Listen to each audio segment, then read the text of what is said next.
Hello friends, मैं हूं अजीज शेख। आप देख रहे हैं मूवी स्टॉक चैनल, जिस पर आज मैं बात करने वाला हूं हॉलीवुड मूवीज के अपडेट्स के बारे में, जिसमें इस बार मैं बात एमसीयू से लेकर डीसी के यूनिवर्स की काफी ज्यादा करूंगा और साथ ही साथ ड्रैकुला, रेसिडेंट इविल, ट्रांसफॉर्मर और जी हाँ, गेम स्टॉप से रिलेटेड भी फिर से कुछ न कुछ अपडेट्स तो निकल कर आई ही है। तो चलिए अब जल्दी से उन सभी की सभी डिटेल्स की बात करते हैं। लेकिन आगे बढ़ने से पहले अब एक छोटी सी रिक्वेस्ट भी, जो की है चैनल को सब्सक्राइब, वीडियो को लाइक और शेयर करने की।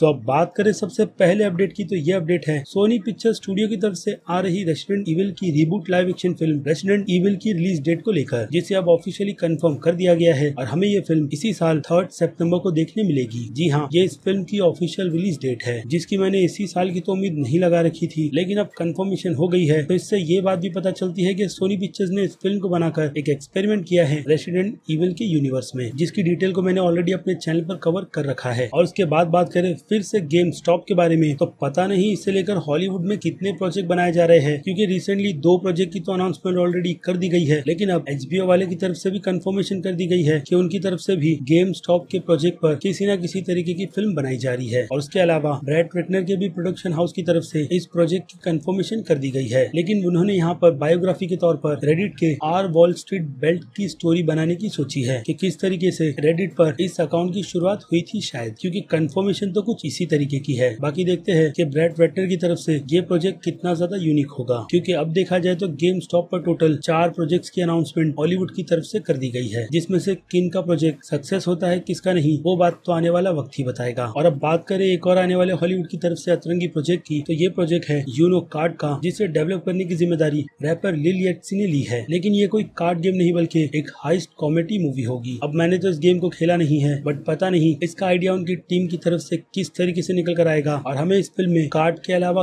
कौन सी हाइस्ट और कैसी कॉमेडी देखने मिलेगी। और अब बात करते हैं ट्रांसफॉर्मर के आने वाली फिल्म के प्रोजेक्ट के बारे में, जिसकी रूमर द इल्यूमिनाटीज की तरफ से निकल कर आई है और उनका दावा यही है कि इस सीरीज का टाइटल ट्रांसफॉर्मर बीस्ट एनालाइज है, जिसकी टाइमलाइन को 90s में सेट किया जाएगा और जगह ब्रुकलिन होगी साउथ अमेरिका की। और यही नहीं, उनकी तरफ से दावा ये भी किया गया है कि इस फिल्म में हमें हाइस्ट का फ्लेवर भी देखने मिलेगा। अब पता नहीं वो हाइस्ट इस फिल्म में किस तरीके की और किस चीज की होगी, लेकिन सुनकर तो ये प्रोजेक्ट काफी ज्यादा अच्छा लग रहा है और टाइटल से हमें ट्रांसफॉर्मर की ये सीरीज शायद 20 वॉर की यूनिवर्स में ले जाएगी, जिसका फैंस तो काफी बेसब्री से वेट कर रहे हैं। और इसके अलावा इस फिल्म से रिलेटेड तो रूमर रयान कुगलर की भी है कि शायद वो इस ट्रांसफॉर्मर फिल्म को डायरेक्ट या फिर प्रोड्यूस कर सकते हैं, जिस रिपोर्ट को मैंने पहले भी अपने वीडियो में कवर किया है। और अब आ जाए ड्रैकुला की यूनिवर्स के रिबूट पर, तो आपको पता होगा कि इसके पहले कंफर्मेशन बॉलम हाउस और यूनिवर्सल स्टूडियो की तरफ से की गई है कि बॉलम हाउस के अंडर ड्रैकुला के यूनिवर्स को रिबूट किया जा रहा है, जिसे डायरेक्ट करने की जिम्मेदारी कैरन कसुनामा को दी गई है। और रूमर के अकॉर्डिंग उसी फिल्म में शायद सेबेस्टियन स्टेन ड्रैकुला के कैरेक्टर का रोल प्ले कर सकते हैं। तो ये तो एक बहुत ही अच्छी बात है, क्योंकि यूनिवर्सल का बॉलम हाउस के साथ में टीम अप करने का मतलब यही है कि कहीं ना कहीं डार्क यूनिवर्स को जिंदा रखा गया है। लेकिन अब एक और जबरदस्त अपडेट निकल कर आई है ड्रैकुला के यूनिवर्स के रिबूट से रिलेटेड, जिस प्रोजेक्ट के साथ में अब एक और नाम जुड़ा गया है, जो की है चैलियो जियो का, जिन्होंने एमसीयू के यूनिवर्स की दी इटर्नल्स फिल्म को भी डायरेक्ट किया है। लेकिन उन्हें जो प्रोजेक्ट दिया गया है वो ड्रैकुला के यूनिवर्स का रिबूट वर्जन ही है, लेकिन बॉलम हाउस का नहीं। जी हाँ, इनफैक्ट चिलो का ये ड्रैकुला का यूनिवर्स पास्ट का नहीं बल्कि बहुत ही ज्यादा फ्यूचर का है। और साथ ही साथ साईफाई और वेस्टर्न के भी टच को इस फिल्म में यूज किया जाएगा, यानी कि मॉडर्न ड्रैकुला, वो भी साईफाई जैसे वर्जन की वेस्टर्न फिल्म में। बस सुनने में ही ये प्रोजेक्ट भी काफी ज्यादा हटकर और बहुत ही ज्यादा इंटरेस्टिंग लग रहा है। बट अब देखना इंटरेस्टिंग ये होगा कि दोनों ही ड्रैकुला की यूनिवर्स को ये 2 अच्छी खासी डायरेक्टर्स किस तरीके से डायरेक्ट कर लोगों के सामने रखती है। तो अब चलिए इस क्विक अपडेट में बात कर लेते हैं एमसीयू की यूनिवर्स की अपडेट के बारे में, जिसकी सबसे पहले अपडेट निकल कर आई है केट डेनिंग्स की तरफ से, जो एमसीयू के यूनिवर्स में डार्सी लुइस की कैरेक्टर के नाम से जानी जाती है और रिसेंटली हम उन्हें वांडाविजन की सीरीज में देख रहे हैं। तो पहले तो केट ने यही बताया था कि उनके पास एमसीयू की तरफ से कोई भी प्रोजेक्ट्स की कंफर्मेशन नहीं की गई है, लेकिन बाद में उन्हें वांडाविजन की सीरीज भी मिली और अब उन्होंने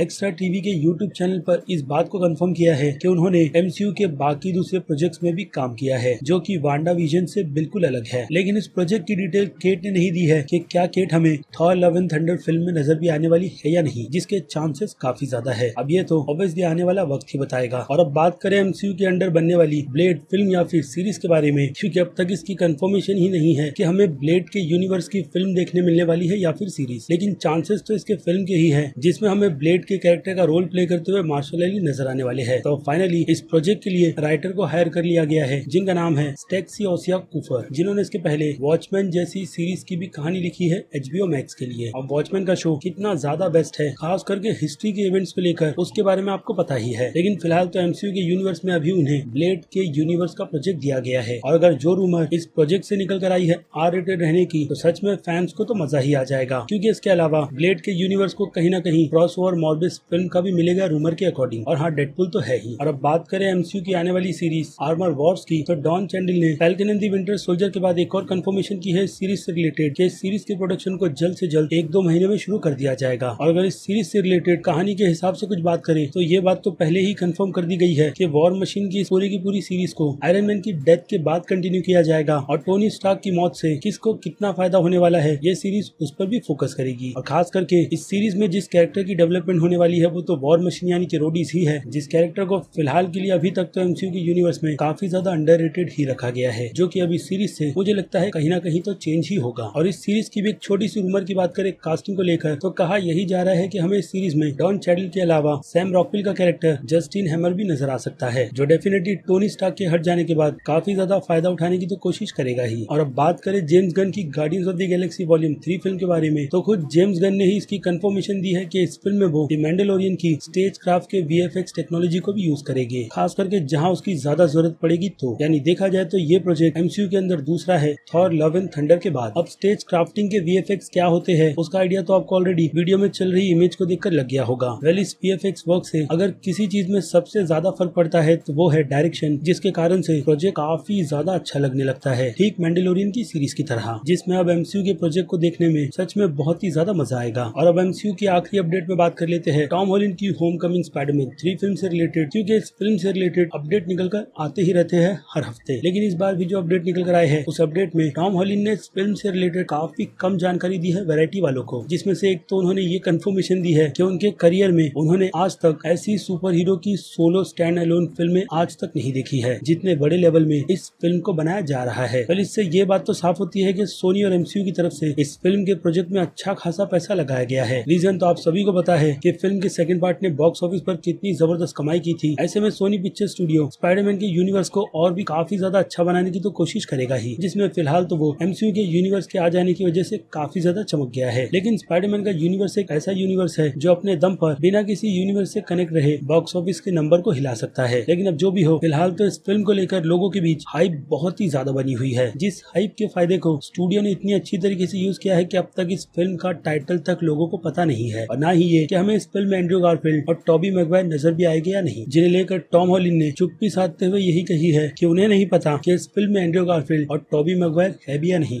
इससे ये बात साफ होती है कि टॉबी मैगवायर को अब इंटरव्यू करने आ गए हैं, जिसमें वो कोई भी चीजें स्पॉइल नहीं करते। लेकिन फिर भी अगर उनकी इस बात पर नजर डाले तो उन्होंने यहाँ पर सीधे सीधे इन दोनों ही एक्टर्स को लेकर ये नहीं कहा है कि ये दोनों फिल्म में है नहीं, बस ये कहा है कि उन्हें नहीं पता, यानी अब भी उम्मीद बाकी है। और रही बात उनकी इस फिल्म को स्टैंड अलोन के मामले में सुपर हीरोज के यूनिवर्स की अब तक की बनी हुई सबसे यूनिक फिल्म कहना, वो बात तो अभी इस फिल्म के टाइटल या फिर कुछ और कंफर्मेशन के बाद ही पता चलेगी, क्योंकि अभी भी फिलहाल तो मेरी लिस्ट में स्पाइडरमैन की फिल्मों में जो फर्स्ट पोजीशन पर फिल्म आती है वो स्पाइडरमैन 2 ही है, सैम रैमी की। बाकी आपको कौन सी फिल्म स्पाइडरमैन के यूनिवर्स में ज्यादा पसंद आई थी, उस बारे में कमेंट करके मुझे जरूर बताइएगा। तो अब चलिए एमसीयू के यूनिवर्स से हटकर बात करते हैं डीसी के यूनिवर्स के बारे में, जिसमें सबसे पहली न्यूज निकल कर आई है हेनरी कैविल के सुपरमैन से रिलेटेड, जिसकी कंफर्मेशन वैरायटी वालों की तरफ से की गई है। और इस कंफर्मेशन में यही कहा गया है कि हमें हेनरी कैविल का Superman Shazam fury of the gods में देखने नहीं मिलेगा। और साथ ही साथ ब्लैक एडम की यूनिवर्स से रिलेटेड एक रूमर फिल्म के टाइटल के चेंज करने की भी निकल कर आई है, जिस बात में मुझे इतना ज्यादा दम तो नहीं लगता, क्योंकि जो टाइटल रूमर के अकॉर्डिंग ड्वेन जॉनसन की फिल्म ब्लैक एडम को लेकर बताए जा रहे हैं वो सुनने में ही बहुत ज्यादा अजीब लगता है, जिसका नाम शेज़डैम है। जी हाँ, शेज़डैम। जिस रूमर को लेकर जैसे कि मैंने कहा फिलहाल तो कोई भी ऐसी ऑफिशियल कंफर्मेशन निकल कर नहीं आई है, बाकी मर्जी स्टूडियो की। और अब बात करते हैं जॉन सीना की HBO मैक्स पर आने वाली सीरीज पीसमेकर के बारे में, जिस फिल्म में एक और कास्टिंग की गई है जिनका नाम है नोट ली, और इन्हें इस फिल्म में या फिर कहूँ डीसी के यूनिवर्स में जूडो मास्टर के कैरेक्टर का रोल दिया गया है, जिसके नाम से ही आपको पता चल जाता है कि ये कैरेक्टर डीसी के यूनिवर्स में किस तरीके की पावर्स को यूज करता है। इसके अलावा डीसी की कॉमिक बुक में इस कैरेक्टर के जेंडर को भी चेंज किया गया था, यानी मेल टू फीमेल, लेकिन फिलहाल तो मेल की कास्टिंग से ये कंफर्मेशन होती है कि जूडो मास्टर का कैरेक्टर डीसी के यूनिवर्स में मेल ही प्ले करेंगे। और अब आखिर में बात करें डीसी और एमसीयू की आने वाली film guardians of the Galaxy volume 3 और दी फ्लैश के बारे में, तो इन दोनों ही फिल्मों के लिए सिनेमेटोग्राफी के लिए हेनरी ब्राहम को हायर किया गया है, जिन्होंने इसके पहले guardians of the Galaxy volume 2 और जेम्स गन की आने वाली फिल्म दी सुसाइड स्क्वाड फिल्म में भी सिनेमेटोग्राफी दी है, यानी कि उनकी मेहनत इस साल काफी ज्यादा बढ़ने वाली है। वेल, तो ये थी सारी की सारी हॉलीवुड मूवीज की अपडेट, जिन्हें लेकर अब आपकी क्या राय है उस बारे में मुझे कमेंट करके जरूर बताइएगा कि आप इनमें से कौन सी फिल्म और सीरीज के लिए सबसे ज्यादा एक्साइटेड है। और साथ ही साथ अगर आपको मेरी ये मेहनत जरा सी भी पसंद आई है तो मेरे इस वीडियो को भी लाइक करना बिल्कुल भी मत भूलिएगा, ताकि इससे मुझे मोटिवेशन मिलती रहे इस टाइप के कंटेंट को अपने चैनल पर कंटिन्यू रखने की। और अब चलिए खत्म करते हैं वीडियो को यहीं पर। मैं हूं अजीज शेख, आप देख रहे थे मूवी स्टॉक चैनल, जिसे अगर आपने अभी तक सब्सक्राइब नहीं किया है तो सब्सक्राइब कर लीजिए और बगल में बने हुए बेल आइकन के साथ साथ नोटिफिकेशन को भी ऑल पर क्लिक कर दीजिएगा। इससे होगा ये कि मैं अपने चैनल पर जब भी कोई नई वीडियो अपलोड करूंगा आपको उसकी नोटिफिकेशन सबसे पहले मिलेगी। इसलिए चैनल को सब्सक्राइब, वीडियो को लाइक और शेयर करना तो बिल्कुल भी मत भूलिएगा। और मैं मिलता हूँ जल्दी आपसे दूसरी किसी वीडियो में किसी और फिल्म या फिर किसी और सीरीज के टॉपिक पर बात करते हुए। तब तक के लिए तो आप मेरे चैनल के बाकी दूसरे वीडियोस को एंजॉय कीजिए और टिल देन